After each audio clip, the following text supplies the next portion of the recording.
Hello. So tapos ko lang maligo at pumunta na yung si Amo dito para magbigay ng aming sahod. Ito ang aming sahod, ito naman ang aming OT. So magsasahod reveal tayo. Sahod reveal. Parang ngayon lang. Parang just now. So 1 2 3 4 5 6 7 8 9 10 yan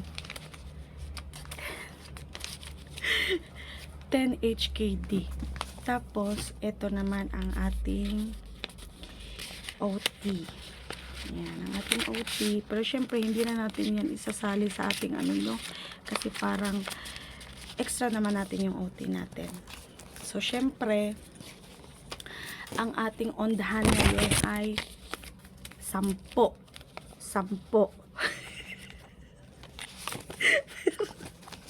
Pero syempre, hindi sa akin lahat yun. Sa amin yung dalawa ni Jess. Makasana all na lang no kung ganito lagi ang sahod no. Tapos hindi pa naubos yung isang sahuran, nagsasahod na naman. Ay, sana all.